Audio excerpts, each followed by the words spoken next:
Успехи антибольшевистских сил летом 1918 года не на шутку встревожили Ленина и его соратников. Они бредили мировой революцией, но на деле выходило, что не могли даже подавить внутреннего врага. Только теперь большевики приступают к организации фронтов. До этого война велась исключительно штыками автономно действовавших групп войск, таких как, например, партизанская армия Блюхера. Эти армии состояли из отрядов Красной гвардии, партизан и иностранных наемников. В общем, они более походили на полурегулярное формирование. Нужны были экстренные меры, и они были немедленно приняты.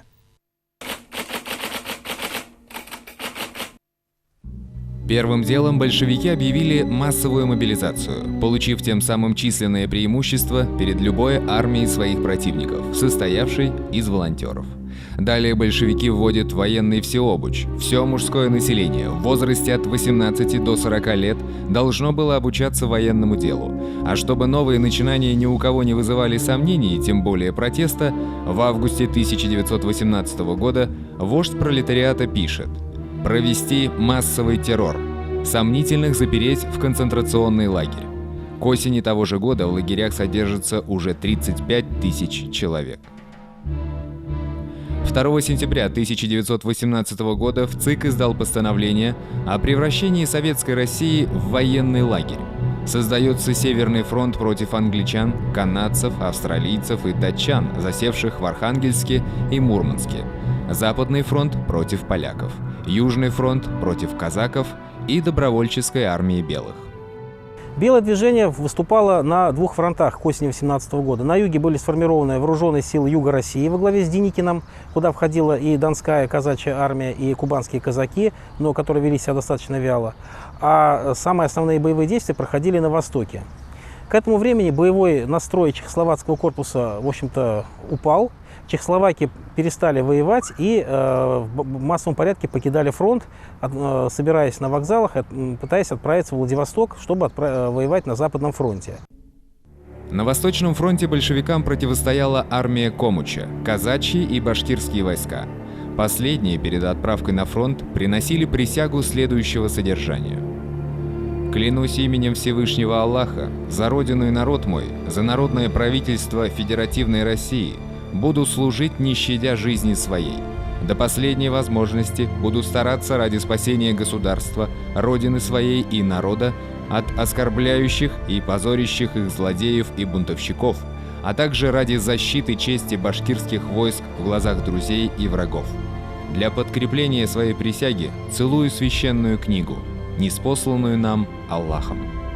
Фактическим создателем Красной Армии был Лев Троцкий, не имевший ни военного образования, ни опыта боевых действий. Но оказывается, чтобы создать вооруженные силы, не обязательно быть специалистом. Достаточно иметь организаторский талант и дьявольскую смекалку. В Красной армии к лету 18 года закончился партизанский период и началось формирование настоящей армии. Благодаря усилиям Ленина и Троцкого на службу в армию были привлечены в огромном количестве офицеры бывшей царской армии, но кто-то по убеждениям, но большинство под принуждением, угрозы расстрела семьи и так далее. Поэтому Красная армия получила для себя великолепных офицеров генерального штаба, которые умели и знали, как воевать. Красная армия была подготовлена, достаточно хорошо оснащена и, в общем-то, готовилась вести боевые действия. Причем большую роль сыграло введение красного террора после покушения на Ленина и убийства ряда большевистских лидеров и деятельности чрезвычайной комиссии ВЧК. Вот эти чрезвычайные меры позволили Красную армию оснастить и мобилизовать до нужного количества войск, которые могли выступать на фронте против Белого движения.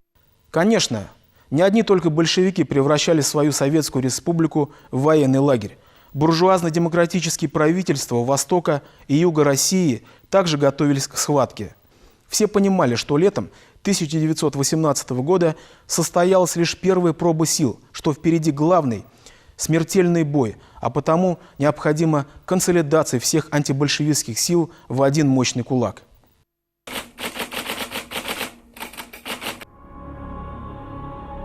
В начале сентября 1918 года Красная армия перешла в контрнаступление. 7 сентября Волжская флотилия красных высаживает десант под Сызранью, а 10-го под Казанью. Большая часть Поволжья в руках у большевиков. На очереди столица Белой России – Самара. Стремительный натиск красных заставил все антибольшевистские правительства России 8 сентября 1918 года съехаться в Уфу для работы в государственном совещании, которое проходило почти до конца сентября в здании гостиницы «Сибирская». Ныне это гарнизонный дом офицеров.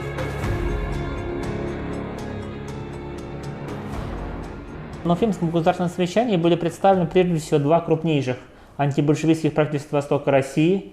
Это эсеровский практически полностью комитет членов учредительного собрания с центром в Самаре и Временное сибирское правительство с центром в Омске. Но оно по своему составу было более правым. Кроме того, были представлены ряд региональных правительств, в том числе и правительство Башкирии. Кроме того, на совещании приняли участие и ряд других региональных правительств. Это правительство Алаш-Арды, казахское правительство, правительство тюрко-татарское, казачье правительство, Оренбургское правительство и сибирских уральских казаков присутствовало. То есть там был представлен фактически весь спектр антибольшевистской России. На заседании, состоявшемся 14 сентября, выступил Ахмед Заки Валидов с пожеланиями от башкирского народа. Чтобы государственное совещание дало будущей власти указание не урезывать права народностей на их самоуправление, которое в некоторых местах уже реализовано, это, как показывает опыт, только облегчает решение общегосударственных вопросов. Старое время ушло. Россию можно собрать только на основе федеративности. Правительству, действующему иным путем, мы доверять не можем и не станем. То, что уже имеется, не должно быть отнято. Национальный вопрос там обсуждался и был зафиксирован в документах так называемой Конституции Уфимской директории, то есть в ее полномочиях. И там было сказано, что желательно устройство России на федеративных началах, желательно, но окончательные границы там и полномочия этих всех территорий определит будущее учредительное собрание. А на момент гражданской войны, когда будет существовать эта самая директория, все правительства, как я уже только что сказал, они упраздняются. Но управление временное на этих территориях будет создано там, соответственно, с какими-то с национальными традициями, там будут уполномоченные из этих среды национальных правительств избраны. Такое было принято решение. Тем не менее, в итоговом документе было конституировано: устроение освобождающейся России на началах признания за ее отдельными областями прав широкой автономии, обусловленной как географическим и экономическим, так и этническим признаками, предполагает окончательное установление государственной организации на федеративных началах полновластным учредительным собранием. Из акта об образовании Всероссийской Верховной власти 8-23 сентября 1918 года. Как видим, была принята компромиссная формулировка, дававшая надежду и федералистам, и унитаристам. Но все же главным вопросом текущего момента был вопрос о власти. Левое крыло совещания, члены самарского правительства, эсеры, меньшевики, национальное движение – все они выступали за создание коалиционного органа власти, ответственного перед учредительным собранием.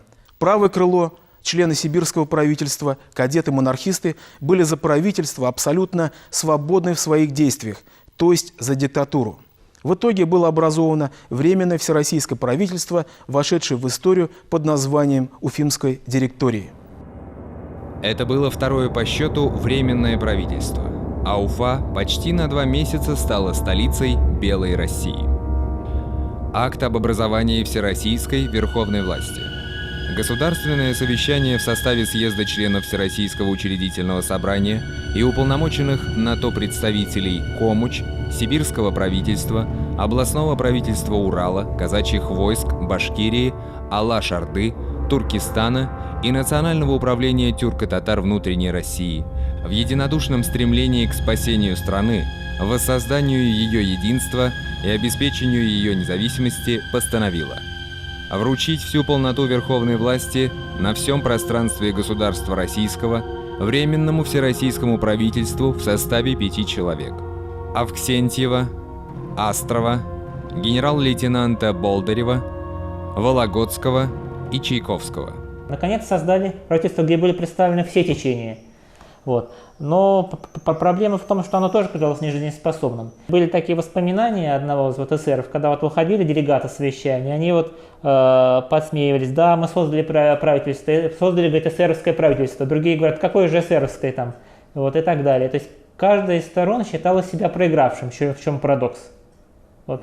И, естественно, отсюда вот в этом был зародыш гибели Уфимской директории. Вот отсутствие согласия внутри даже антибольшевистской группировки, даже каждый. То есть эсеры не могли договориться с эсерами, вот, даже дело до того доходило. Тем более эсеры не могли договориться с кадетами.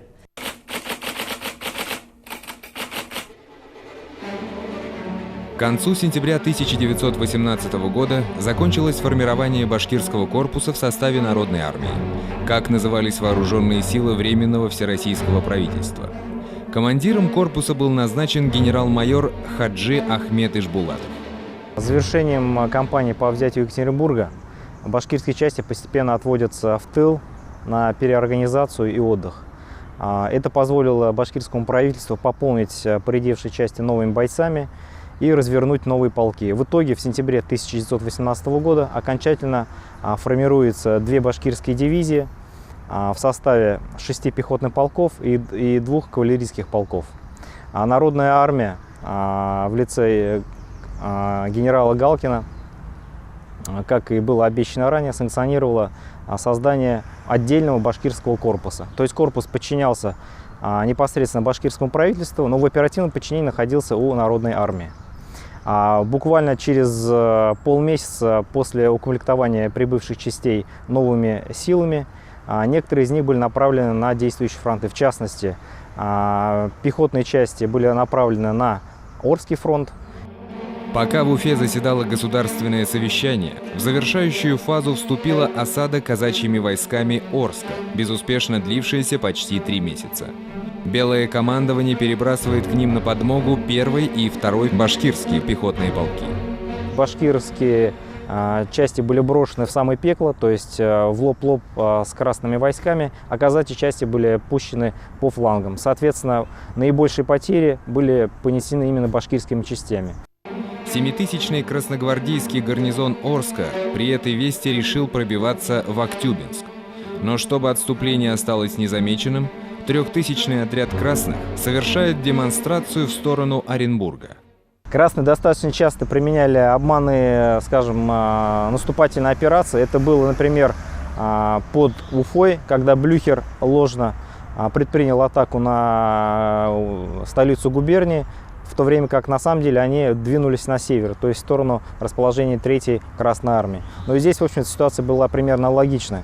То есть этим обходным, вернее, отвлекающим маневром красные заставили поверить Дутову, что предпринимается контрнаступление в направлении основной цитадели Оренбургского войска, в то время как основные силы двинулись к Актюбинску, потому что было понятно, что красные не устоят под напором башкиро-оренбургских частей. В это время другая группа башкирских войск окружает Орск и после многочасового боя под шквальным пулеметным огнем врывается в город. Группировка красных, отступившая к Актюбинску, достигает своей цели. Командующий Оренбургским округом генерал Дутов докладывал в штаб армии. Сейчас уцелевшие красные числом около 3-4 тысяч человек казачьими и башкирскими войсками окружены в районе станции Подгорная. Здесь идут ожесточенные бои. У красных, пожалуй, нет шансов. Очень хорошо воевали башкирские полки. Действие башкирских частей на Актюбинском направлении было замечено и верховным главнокомандующим Болдыревым, отправившим в их адрес пышную поздравительную телеграмму, где передавал сердечную благодарность славным башкирским полкам, честно и мужественно сражавшимся за всеобщее русское дело. Однако не все так было гладко в отношениях между башкирами и белым командованием. Башкиры бросали на самые тяжелые участки, то есть дутовское командование их не жалело. Жалела казачья часть. Ну, наверное, можно понять психологию дутовского командования. Казачьи части были гораздо ближе, чем башкиры. Естественно, это не могло быть незамечено офицерами и солдатами башкирского войска. Естественно, это вызывало их раздражение, неудовольствие. И в результате, так сказать, вот этой вот ситуации были случаи столкновений казаков с башкирами. Особенно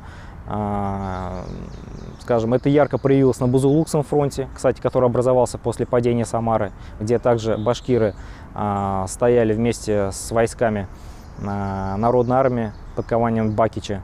Вот. Здесь была перестрелка, об этом Красная Печать заявила во всеуслышание в центральных своих органах, говорил о том, что начались разногласия между башкирами и казаками, и как следствие считало, что это, в общем-то, и является предвестником разрушения южного фланга белых сил. Офицер Народной армии, член партии эсеров некий Стариков в секретном докладе самарскому правительству писал: «Башкиры сильно раздражены дутовским освещением боев на Орском фронте. Орск был взят почти исключительно башкирами. Между тем, честь взятия Орска Дутовым была приписана прежде всего доблестным казакам». Делясь своими впечатлениями со своими адресатами, он указывает на расхлябанность в рядах Народной армии, в то время, как, говоря его словами, совершенно другое впечатление от башкирских частей. Хорошо одеты, молодцеваты, они всегда обращают на себя внимание, когда проходят частями по городу со своим оркестром, со своими национальными знаменами, значками на фуражках и погонах. Видел башкирскую кавалерию, которой можно только любоваться. Однако не умиление заставило Старикова писать свой доклад. В лагере белых зрел раскол. Демократическая оппозиция в лице эсеров и национал-автономистов была недовольна усилением влияния военщины и откровенно монархических элементов. Поэтому Стариков советовал своим соратникам ближе подойти к ним, то есть башкирам, и в той или иной форме влиться к ним.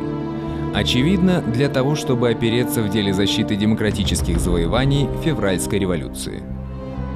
Именно поэтому, когда Красная армия подходила к Самаре, центру белой демократии, самарское правительство потребовало присылки для обороны города башкирских частей, единственных, кто сохранял боеспособность и верность идеалам демократии. Мы в таком положении, что нам необходима экстренная поддержка, хотя бы башкирских частей, писал генерал Галкин, военный министр Комуча. Нам необходимо по возможности притянуть их сюда, ибо местных резервов нет. Под Самару немедленно прибыл 3-й башкирский пехотный полк во главе с Галимьяном Тагановым. Полк был очень большой, состоял из 2 батальонов и примерно насчитывал порядка 2000 человек. 2 батальона по 1000 человек. Один из батальонов осуществлял охрану города Уфы в период проведения государственного совещания. Так получилось, что при отступлении частей Народной армии из Самары отступление было достаточно таким хаотичным и, я бы даже сказал, по отношению к некоторым частям паническим.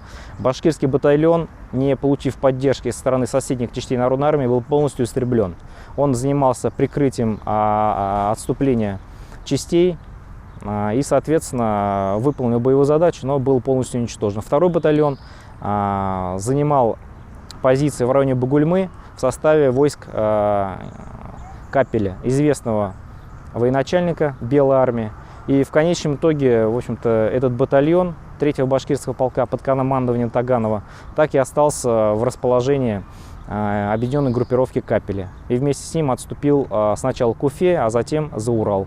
И дальше уже на Дальний Восток. 7 октября Самара была взята частями Красной армии. Еще ранее, 3 октября, Уфимская директория перебралась из Уфы в Омск, где сразу же попала под тяжелый пресс реакционно настроенного генералитета. Именно под давлением реакции директория принимает ряд ликвидационных решений. 15 октября директория издает приказ об упразднении башкирского корпуса, полки которого раскидывались по всей Народной армии. Прекращалось финансирование вновь формирующихся башкирских войск и штаба. Цель упразднений – лишить башкирское правительство его главной опоры – армии. Наконец, 4 ноября 1918 года директория или Временное всероссийское правительство принимает постановление об упразднении Комуча, башкирского и других областных правительств. Для управления башкирским населением учреждается должность главноуполномоченного по делам Башкирии, то есть назначаемый сверху губернатор. Цель благая – объединить все силы и ресурсы для борьбы с большевизмом. Но верны ли методы? Вот в чем вопрос. В этот же день из Владивостока прибывает адмирал Колчак. Казалось бы, подарок судьбы. Именно такой и нужен. Жесткий, бескомпромиссный. Его немедленно назначают на должность военного министра. В ночь на 18 ноября 1918 года произошел военный переворот. Были арестованы все социалисты, члены директории Временного правительства России.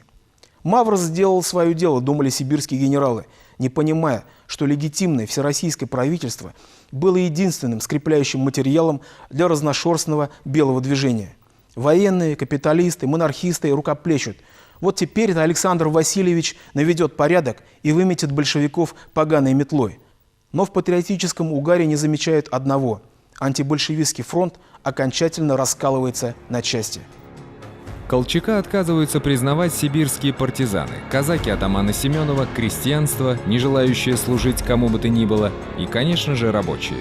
Но самый непримиримый враг диктатора – эсеры и прочие социалисты, чей лозунг звучал просто и ясно «ни Ленин, ни Колчак». Они организовали подполье, вели агитацию, срывали мобилизацию. При этом эсеры оставались самой популярной партией России. Плохо было еще и то, что подавляющее большинство чехословаков также были социал-демократами. После переворота Колчака они просто устранились от внутрироссийских проблем. Как отнеслось башкирское правительство на произошедшие события? Кажется, башкиры единственные сохраняли верность идеалам белого движения.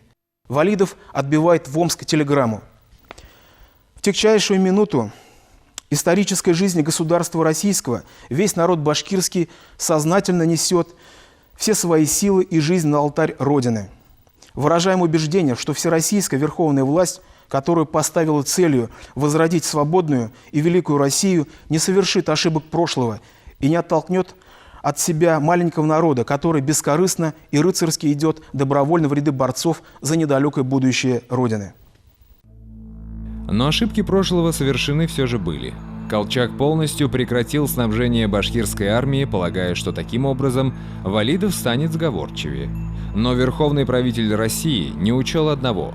В условиях войны всегда найдутся те, кто готов снабдить войска противника чем угодно, лишь бы они повернули оружие против своих недавних союзников. В преддверии решающих боев генерал Дутов, командующий войсками Оренбургского края, в последний раз обращается к вышедшим из повиновения башкирским войскам. Станичники, башкиры и солдаты Народной армии, на вас возлагается начало решительных действий, и от вашего успеха будет покой Оренбургскому краю, войску и Башкортостану. Да здравствует вольное казачество и свободная Башкирия!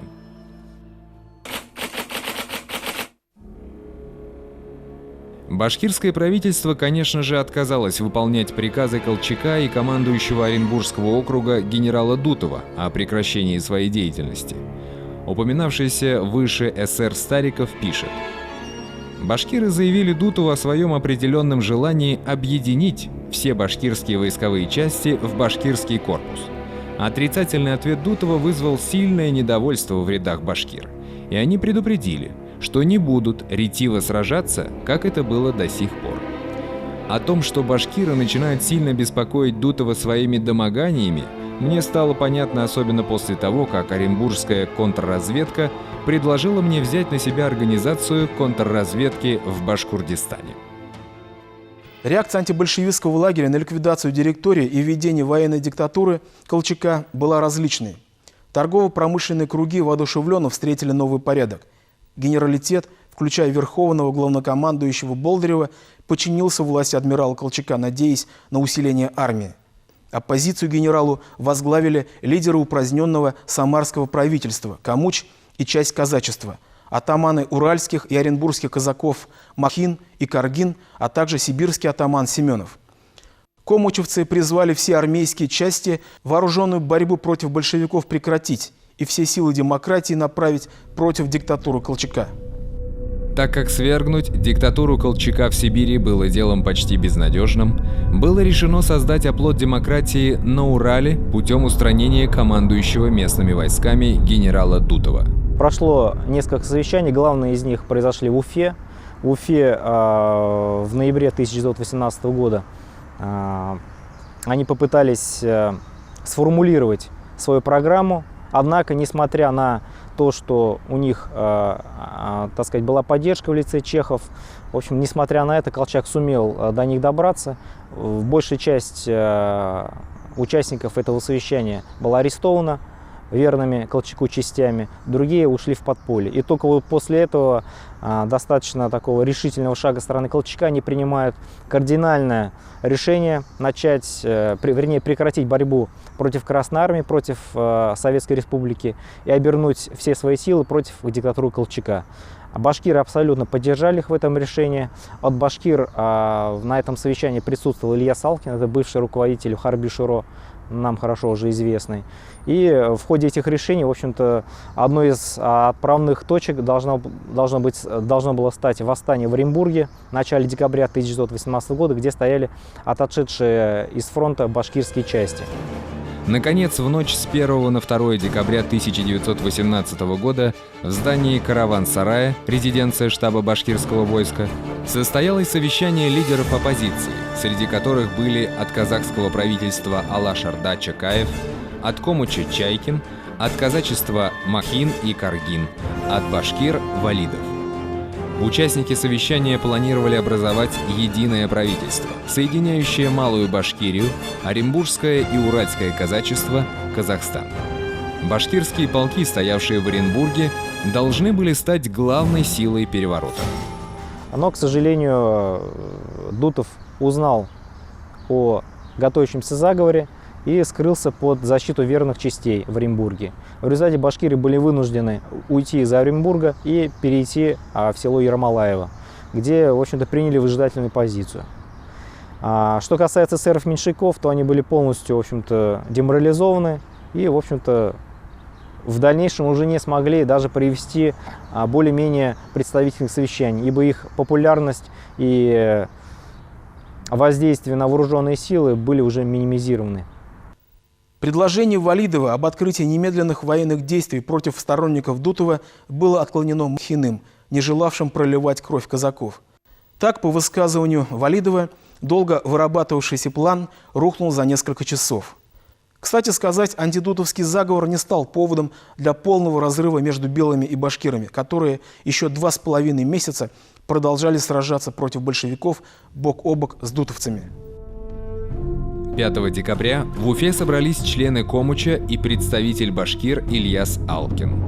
В ходе встречи было решено силами русско-чешского батальона, батальона имени Учредительного собрания, Ижевской бригады и других частей поднять в Уфимском районе восстание. Но из-за неорганизованности Комуча план реализовать не удалось. Попытки соединения этих частей с башкирскими войсками также провалились. К середине декабря сопротивление социалистов было окончательно сломлено. Атаман Семенов, не признававший режим Колчака, находился в Забайкалье и не мог влиять на политические события в Уральском регионе. Таким образом, башкирское правительство и его вооруженные силы оказались в полном одиночестве на демократическом фланге белого движения. 21 ноября 1918 года на очередном заседании башкирского правительства было принято решение об установлении контактов с руководством Советской Республики. Взбешенный действиями башкирского правительства генерал Дутов, однако, ничего предпринять против последнего не мог, так как для ареста Валидова и его соратников необходимо было разгромить башкирские части. Сил для этого у него не было, как, впрочем, и времени. Красная армия, сокрушив поволжскую группировку белых, стремительно наступала в направлении Екатеринбурга, Уфы и Оренбурга. Опасаясь потери важнейших опорных пунктов региона, белое командование перебросило из Сибири свежие части. На перехват быстро двигающихся дивизий противника белое командование направило башкирские части. Оно, несмотря на игнорирование башкирским правительством приказов верховного правителя Колчака, а также на попытку ареста генерала Дутова, все же возлагает на башкирские войска определенные надежды. А куда было деваться? Фронт рушился, и кому-то его нужно было удерживать. Башкирское правительство, хотя и приняло решение об установлении контактов с Советами, все же в тот момент, вероятно, не слишком надеялось на удачный исход дела, а потому собиралось всеми силами биться с большевиками. В этот момент белым нужно было всего лишь проявить небольшую долю такта, чтобы удержать башкир и другие народы в своих рядах. Но генералитет вообще был против всякого рода особых частей в армии. Еще 1 ноября 1918 года верховный главнокомандующий войсками директории генерал Болдырев в своем дневнике сделал запись. «Опять приставали эстонцы со своей национальной армией», отказал наотрез. Ленин буквально рукоплескал белому генералу. Ведь, призная он автономию Эстонии, Красный Петроград тут же пал бы под ударами эстонских частей. Колчак упорно отказывался признавать суверенный статус Финляндии и прибалтийских республик, несмотря на их неоднократные обращения.